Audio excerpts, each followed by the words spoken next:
안녕하세요. 오늘은 갑자기 이런 생각이 들었어요. 제주도 집 근처에 있는 문도지 오름을 산책하는 영상에 내가 쓴 단편소설의 음성을 덧입히면 어떤 느낌일까? 영상과 소설의 내용이 전혀 연관성이 없이 병렬되니까 매우 어색할 것 같기도 하고요. 어쩌면 그것이 영상이든 아니면 소설이든 어느 한편의 컨텐츠가 우세하게 인식되고 다른 한 요소는 들러리를 서는 느낌 정도의 조화를 이룰지도 모를 일이지요. 자, 그럼 한번 시도해 보겠습니다. 어떤 느낌일지. 읽어드릴 글은 류 콰이치엔이라는 제목의 글입니다. 제가 중국 선전에 머물던 시절이 있었습니다. 그때가 2011년에서 12년 사이쯤이고요. 시 외곽에 하이지싱이라는 큰 농산물 도매시장이 있다고 해서 구경을 간 적이 있었습니다. 어떤 견과류 상점가를 지날 무렵 갓 20이 넘어 보이는 어린 남녀가 견과류를 사며 1원을 깎아보려고 주인과 실갱이를 하며 무척 애쓰는 모습을 봤어요. 남루한 옷차림, 그리고 세상에 대한 어떤 두려움을 머금은 눈빛, 그러나 동시에 서로에 대한 깊은 애정이 서린 눈빛, 짧은 시간이었지만 제게 깊은 인상을 남겨주었던 젊은이들이었습니다. 그래서 부유하지 않은 젊은 청춘의 불안과 사랑을 모티브로 아마 30분 정도 시간에 후루룩 하며 쓴 글이었던 것으로 기억합니다. 중국어를 공부한 분들은 아시겠지만 류 콰이치엔이라고 하면 6원, 그러니까 인민폐 6원이죠. 당시 환율로 따지면 한국 돈으로는 한 1,000원 정도 되는 돈입니다. 이 오늘 보시는 배경화면은 문도지 오름입니다. 스스로는 굉장히 낮으면서도 여행객들에게는 굉장한 뷰를 선사하는 오름입니다. 이 글에 나오는 가난한 젊은 청춘 같은 곳이랄까요? 멀리 남쪽으로 산방산 덕수에서 시작한 꽃자왈이 사방으로 내려다 보이고 서쪽으로는 차귀도, 저지오름, 동쪽으로는 금오름, 정물오름, 이렇게 이웃한 오름들이 정겹게 펼쳐져 보이는 제주의 멋진 오름 중 하나입니다. 자, 그럼 보잘것없는 글과 화면이지만 한번 시도해 보겠습니다. 자, 시작합니다. 제목, 류 콰이치엔. 고향 친구의 소개로 보험회사 영업직으로 일한 지 1년이 조금 지난 샤오바오는 아침 조회 후 외근을 나가서 만나게 되는 고객의 수가 그 사이 제법 늘었다. 만나야 할 고객의 수가 늘어감에 따라 고객의 호의를 얻기 위해 만날 때 주는 작은 선물들 또한 늘어갔다. 그것은 샤오바오뿐 아니라 대부분의 동료들 또한 마찬가지였다. 그래서 샤오바오는 스스로 필요할 뿐 아니라 같은 처지에 있는 회사 동료들에게 팔아볼 요량으로 어제 퇴근 후 늦은 오후 시간을 틈타 하이지싱 도매시장에 가서 호두, 마카다미아 너츠, 건포도 등 각종 견과류를 섞어 한 포대 가득히 도매가에 사왔다. 그리고는 집에 돌아와 저녁 늦게까지 혼자서 두세 종을 임의로 섞어서 손바닥만한 작은 비닐봉지에 나누어 담았다. 아침이 되어서야 현관문 앞 거실에 놓여져 있는 짐을 보니 그 무게가 좋기 20kg는 나가 보였다. 샤오바오 혼자서는 감당하기 어려워 보여 나는 그녀의 출근길에 동행을 자처하여 그녀가 다니는 회사가 위치한 시내 로후까지 함께 버스를 타고 그것들을 운반해 주기로 했다. 호수를 따라 난 길을 버스가 달리는 동안 우리는 나란히 서서 아무 말 없이 멍한 시선으로 빠르게 지나가는 창밖의 가로수와 그 너머의 잔잔한 호수를 내다보았다.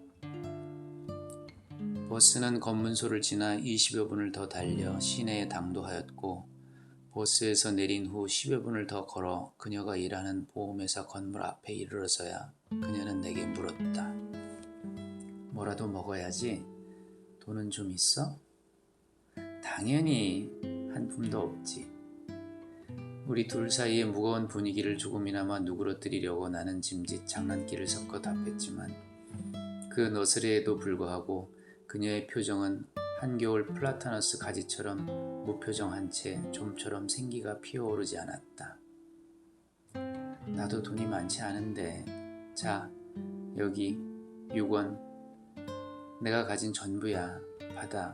그 집에 가서 죽이라도 사 먹어. 그 집이라면 가끔 내가 그녀의 출근길에 동행을 했을 때 함께 들르곤 했던 희디 흰 쌀죽을 파는 집이었다. 6원.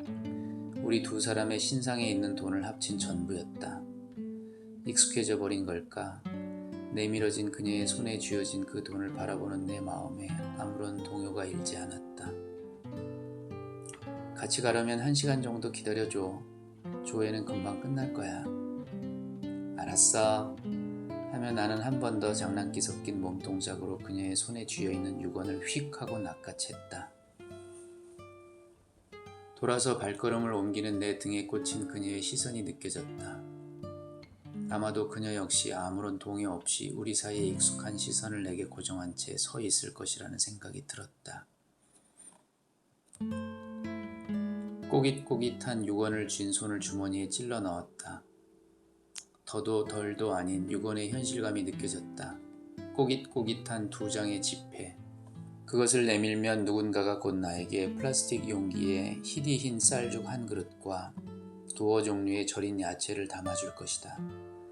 주머니 속에서 6원은 구겨진 때 묻은 종이 조각에서 성스러운 흰 빛의 죽으로 변해가고 있었다. 숱한 상인들의 손을 거치며 생선의 내장과 미끈한 고기의 지방 덩어리가 묻어 있을 것이고, 어느 욕심 많은 이가 퇴하고 침을 뱉어가며 돈을 세었을 당시 그의 침이 녹아들어 있을 것이며, 혹은 길바닥에 잘못 떨어졌다가 개똥의 작은 먼지 알갱이라도 살포시 내려앉았을 그 돈이 이제 막 내 손에서 희디 흰 순결의 절정으로 변신하여 으스스한 겨울 아침 나의 냉한 식도와 위장을 따뜻하게 녹여줄 것이었다. 손바닥에 얕은 땀이 배어나오는 것이 느껴졌다. 아마도 6원이라는 현실을 너무 절실히 붙잡고 있었던 모양이다. 긴장을 풀고 손에 힘을 빼자 나의 마음에도 조금 여유가 생겨났다. 그 여유 속에서 느닷없이 어디선가 봄날 아지랑이가 피어오르듯 생선장수와 고기장수, 돈을 셀 때마다 침을 퇴에 뱉는 욕심 많은 사람과 한 마리의 개가 나타나 마치 오래된 친구처럼 나와 어깨동무를 할 듯 나란히 어깨를 맞대고 걷고 있는 듯이 느껴졌다. 그들의 얼굴에는 미소가 가득했고, 심지어 그들이 태어날 때부터 갖고 태어난 듯한 삶의 생기와 낙천적인 활기가 내게도 전해져 왔다. 오직 꾀죄죄한 때를 한켜 둘러입은 그 개만이 덤덤하게 앞을 보며 느린 뜀을 뛰고 있었다. 그들은 마치 나의 안내자인 양 서로 시끄럽고 유쾌하게 떠들며 어느 집이 음식이 맛있다, 어느 집이 값이 싸다 하며 활력 없던 나의 발걸음을 활기차게 이끌고 있었다. 흰 죽이며 갖은 채소들, 장판 등이 가게 앞에 내어 펼쳐진 평대 위에 패전군 포로들처럼 나약하고 무질서한 모습으로 도열하였고, 그들을 포위한 손님들은 마치 점령군 마냥 먹잇감을 마음껏 유린할 자세로 평대를 빙 둘러 이리저리 손가락질을 해대며 왁자지껄하였다. 나는 여유롭게 그들의 뒤를 서성이며 어깨 너머로 평대 위를 살펴보았다. 평대 한켠에서는 막 주문을 마친 한 청년이 주인 여자에게 돈을 지불하고 있었다. 8원, 10원. 나도 모르게 그들이 주고받는 돈에 시선이 머물자 갑자기 주머니 속의 나의 현실을 다시 확인하고 싶어졌다. 그것은 어쩌면 혹시나 돈이 없어진 것은 아닐까 하는 불안감 같은 것이었다. 잠깐 마음이 조급해져 버렸다. 그러나 다행히 꼬깃하게 뭉쳐진 지폐가 느껴졌다. 안심이 되었다. 한번 꼭 쥐어보고는 다시 주먹을 펴서 주머니 속에서 돈을 세어보았다. 손바닥에 느껴지는 현실은 여전히 2장이었다. 혹시나 지폐의 액면을 다시 살펴봐야 하는 것은 아닐까? 느닷없는 기대감이 만두를 쪄대는 속뚜껑 옆으로 포실하게 솟아오르는 하얀 수증기처럼 피어올랐다. 오원과 일원의 조합이 아니라 혹시 샤오바오가 실수로 5원과 5원 아니면 심지어 10원짜리 지폐 2장을 준 것은 아닐까? 정말로 예전에 어느 날처럼 샤오바오가 내게 실수로 10원짜리 지폐 2장을 건넸을지도 모른다. 나는 슬며시 돈을 거머쥔 오른손을 주머니에서 꺼내었다. 그리고는 그것이 마치 카드 노름의 비장의 수라도 되는 듯 눈을 쪼으며 그것에 쓰여진 액면을 확인해 보았다. 태어나서 지금까지 단 한 번도 아침에 태양이 뜨지 않은 날이 없었고 또 그것이 저녁이 되면 영락없이 선역으로 저물었듯이 내 손에 쥐어진 2장의 지폐에는 5원과 1원이라는 확고부동의 액면이 선명했다.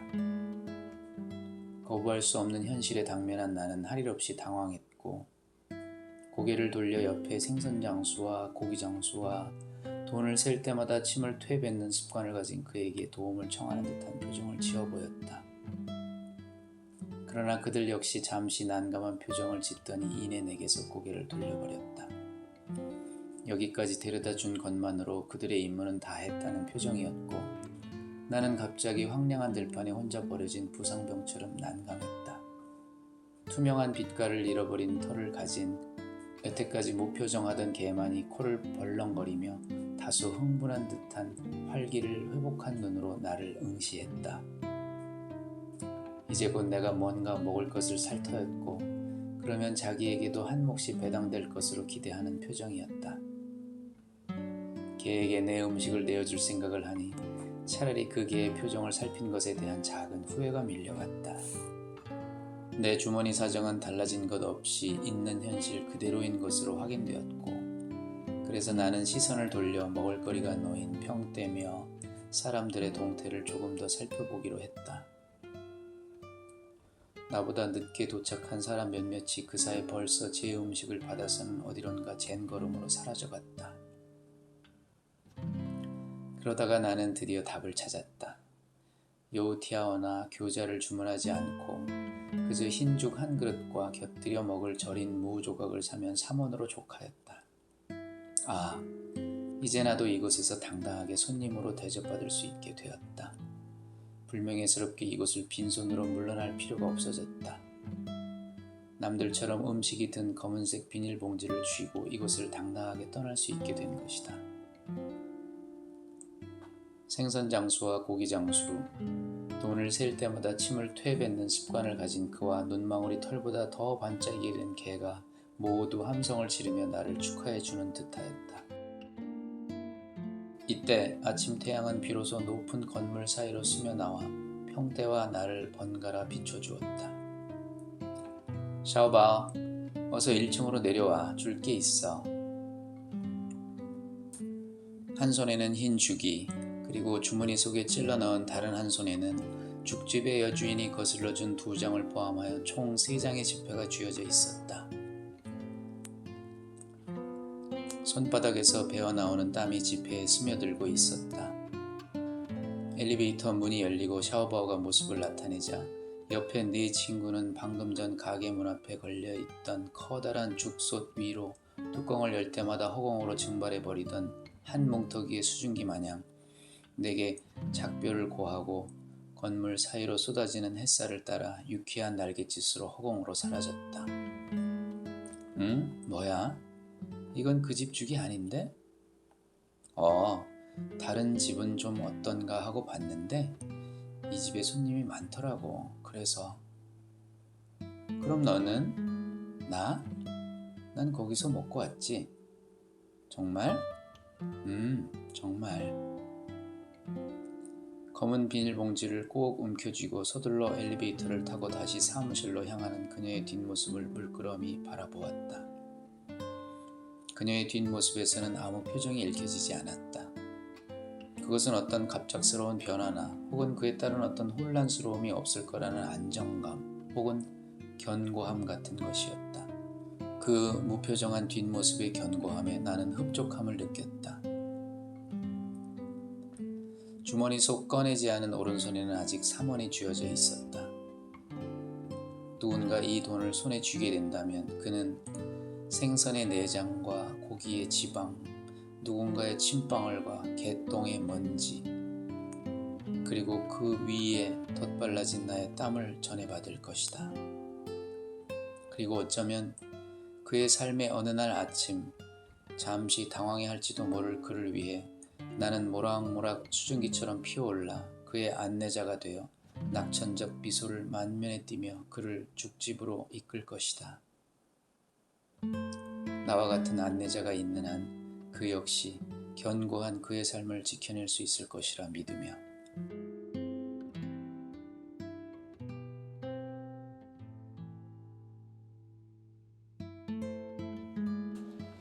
자, 여기까지입니다. 보잘것없는 글과 영상 끝까지 시청해 주셔서 감사합니다. 영상을 촬영하는 이틀 동안 날씨가 급변해서 전날은 마치 봄날 같아 길 옆에 예쁜 색깔의 꽃도 구경할 수 있었는데 다음 날은 눈 폭풍이 와서 눈을 제대로 뜨지 못할 지경이었네요. 그래서 영상이 봄, 겨울을 왔다 갔다 하게 되었습니다. 이 글에 나오는 두 친구는 지금 어떻게 살고 있을까? 저도 가끔 궁금합니다. 그 당시 한국에서 밥 한 끼 사 먹으려면 6-7천 원은 지불해야 했죠. 1,000원으로 두 사람 몫의 죽을 사 먹으며 아름다운 사랑을 나누던 두 젊은 친구들이 지금도 아름다운 사랑을 나누며 삶이 그들에게 선사하는 성공과 상실을 지혜롭게 받아들이길 소망해 봅니다. 이상입니다. 감사합니다.